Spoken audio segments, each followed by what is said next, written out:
Hey everyone, Mr. Souther coming at you with Unit 4, Lesson 6. I posted the slides video, just going through what an alias is and talking about equality. So now we're actually going to get into the code part. Usual thing we do is in Module 1, we're going to look at the code and then talk about what we see. The main thing I looked at, or I saw, is that we have first event, second event, third event. Those are all variables, okay?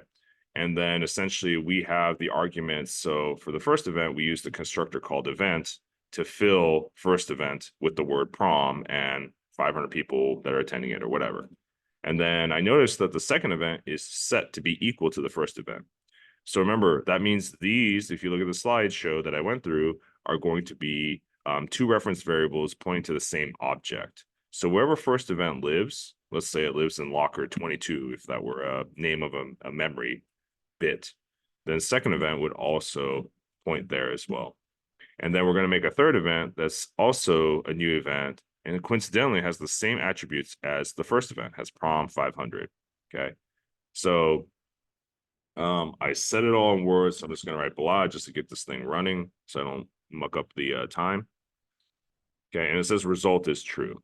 So what's true here is line 8, it says Boolean result, right? First event, or the Boolean result, so that's a new kind of variable they made up, is equal to the first event equals second event. What that's saying in English is it's saying, hey, if I can cover this up with my hand that you can't see on my screen, let's say what it's checking for is it's asking the question with a double equal sign. That's a logical operator saying, hey, is the first event and the second event, are they both pointing to the same memory spot, right? So in other words, are they aliases? This section, first event equals second event, that is what's going to return in and of itself a true or a false. And then what we're doing is we have to store that result, true or false, otherwise it's going to disappear to the ether, into a new variable called result. And it has to be a Boolean type, which knows that it's going to be a true or false, right? So you can't put 5 or 17 in result because it's a Boolean type. And then finally, we're going to print that result, which is true.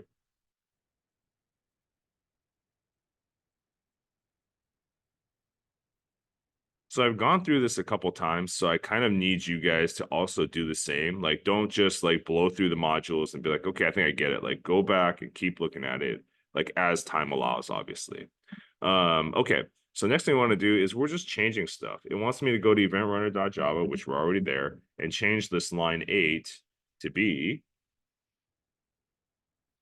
oops, this guy.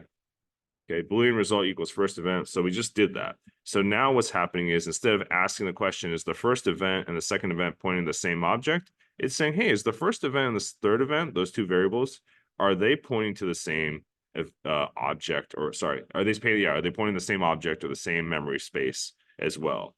And the answer probably will be false. Let's see.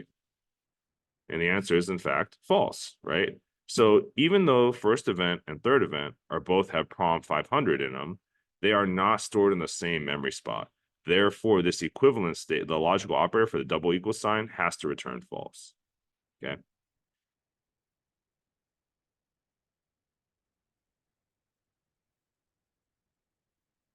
All right, next thing we're going to do. Here we have an event runner, and we're supposed to do just add this line again. Okay, so in line 8, I'm going to keep commenting this out and adding it so you can, and I like to do this too. I like to know what did I do before. By the way, it's a good thing, in my opinion, to like when you make a mistake, when you're like, oh, well, that didn't work out, keep it as a comment. So if you look back at the code, you're like, oh, right, that's the mistake I made, so I won't make it again. The more times you see the mistakes that you make, the more likely you are to learn from them. Trust me, just based off experience, that's what's helped me at least. So this new line we talked about, or just put in, is saying, is the second event equivalent to the third event, right? Are those two things the same or are they not? In other words, are they pointing to the same object as reference variables or are they not? In this case, second event is set to be equal to the first event, but the third event, so that means second event will have the same attributes as first event, and it'll also share the same attributes as third event, but they are not going to be in the same location, right, memory-wise. So it should return false, which we see. when I first saw this, if this, rings the bell at all, I thought of the transitive property. The transitive property in math says that if A is equal to B and B equal to C, then A must be equal to C, right? So in my mind, I'm kind of thinking that, and I'm like, well, why does this double equal sign return false? And the reason is in programming, like whenever you create a variable and have a value attached to it, it has to be stored somewhere in the memory. And so the computer just goes ahead and stores it in these random memory spots, right? And it'll access it when you call on it. So that's what's different. So we can't intuitively just say A equals B, B equals C, therefore A equals C. Because they're not stored all in the same location unless I tell it to be. Okay, the next thing, module 4. We want to do a to-do where we say change line 5 to be this guy. So I'm going to comment out line 5 there. Let's go ahead and just shove it right in front. Okay. So second event equals null. Null means it's void of value, right? There's nothing in it. So let's run this and see what it wants me to do. And obviously it's going to return false, right? And then last thing we want to do is Boolean result equals second event. Right. I'm going to add this to line 8. And let's go ahead and let's go ahead and do a / there. So now what I've done is instead of Boolean result equals, right, whether or not second, third event are the same objects or pointing to the same object, I'm asking, hey, is the second event not equal to null? Well, we just said second event is equal to null. So obviously this should return false, right? And it does. Okay, so I'm going to go ahead and finish this. So I think code.org is just trying to reintroduce you back to the other logical operator, which is the exclamation point equal sign, which means not equal to.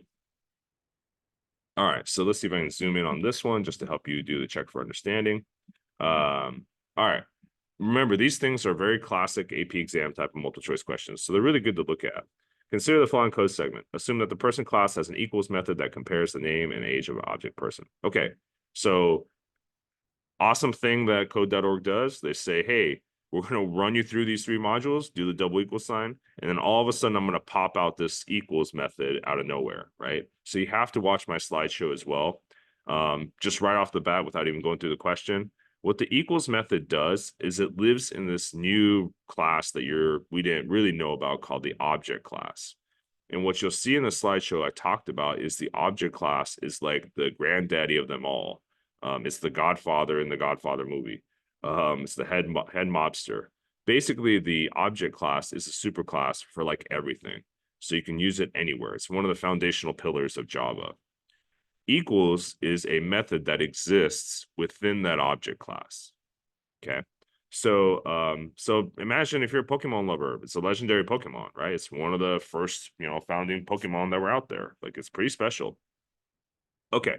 So what I'm noticing in this is we have not 1, not 2, but 3 persons that are created, right? These are all presumably objects. We have person 1 equals new person Hannah, 15. Third person, coincidentally, is also Hannah, 15. Okay, so they both have the same arguments, basically, right? They have the same attributes. They're both Hannah, 15 years old. Secondly, we set person number 2 equal to person number 1. So what's happening here, just before I move on, is person 2 and person 1, they are aliases. They point to the same object. They will also have the same attributes. Person 3 and person 1 have the same attributes, right? They're both Hannah 15, but their information is not stored in the same memory slot. Therefore, they're not pointing to the same object. So here's what's going to happen. We're going to do system.out.println person 1 equals person 2. That should return true, right? Because we just did that. So automatically I know that D and E are gone. So I'm slashing those if I can. Second line of code here. Person 1 equals person 2. That's also true, right? Because the equals method is also checking to see, like, hey, are these pointing to the same object? In other words, are they aliases? The answer is true. So right off the bat, I start with true, true. So now I've eliminated C. Now it's down to A and B, right? A looks a little sus because there's 4 trues in a row. B might be it, we'll see. Now let's look at the third line of code here, okay? So person 1 equals person 3. This I know has to be false, right? Because person 1 and person 3 have the same attributes, but there is no expression that says person 3 equals person 1. Therefore, I'm going to go with B and roll the dice. And hallelujah, I got it right. All right, moving right along. I don't remember. Maybe I went with dog class. I'm trying to remember what I went with here. We're gonna do some practice. Oh, the food one might be on me too to look at. Okay, let me get the settings right. Okay. So the first thing I'm gonna do is I'm gonna look at all the doggies, okay, or all the code and find out what the dogs are. So module 6 is a little bit different than what you might be used to because we're just looking for bugs and fixing them. So here's the deal. We want to look, so in this case, I kind of like these types of modules now because you actually have to look through the code and see what's wrong. I would encourage you to act like a crazy person and talk to yourself and go through each of these and find out what each line of code is doing. Okay. Comments are super helpful in this case, which you guys don't like to do in your code. Write the comments. Why? Because some other random person can look at your code and understand what the intention is. Here we have using the dog class, we have an array of dogs where it fits in all these new constructors, right? We got Max, who's 3, Bella, who's 2, and Duke, and so on and so forth. Then we make a pet store object, because I see a pet store class here, where it's going to take some pets and make a new pet store dog. So basically, we're taking the array dogs, and we're going to use it as part of the pet store constructor, okay? And then we got our first dog, second dog done here, where there's Charlie 4, Daisy 10. And then we're going to produce find matching dog. First thing I want to do is if I'm looking for bugs, run the dang program and see what's wrong with it first. So good news is I don't see any actual errors. The bad news is I think there's probably something going on with the fact that there's no matching dog found. Now, before you just move on, right, let's see. Is there any Charlie or Daisies in this array that I'm missing? We got Luna, we got Rocky, right? What else? We got Max, Bella. Okay, so I don't see anything wrong there. Duke, Bella, Max.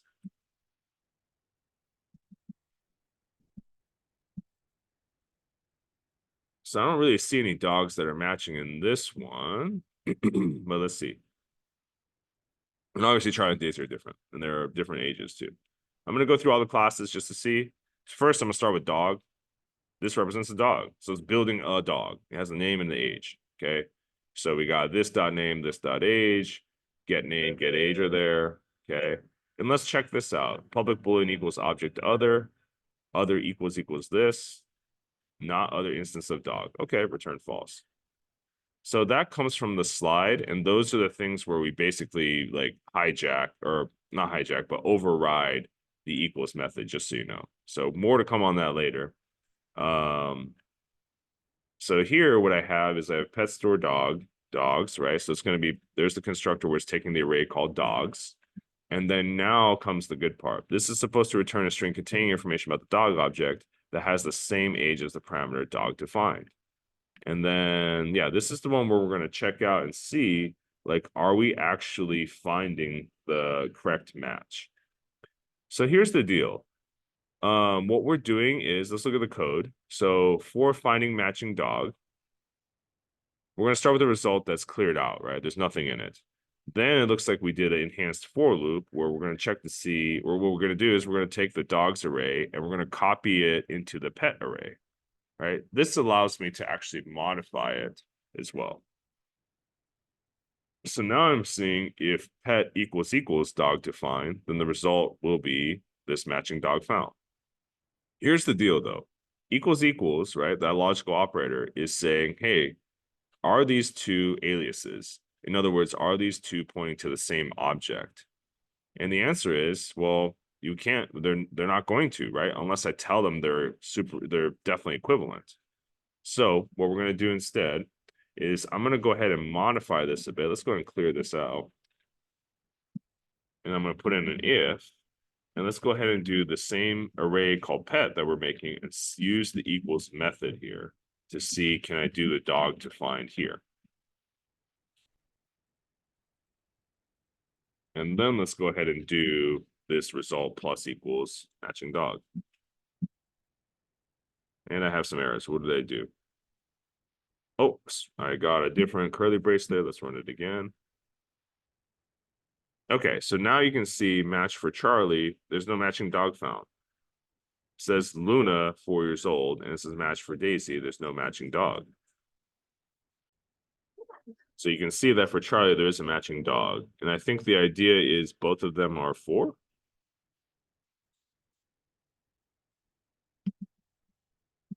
Yeah, there's Luna, who's also 4 years old. So they're the same age. So that's really helpful.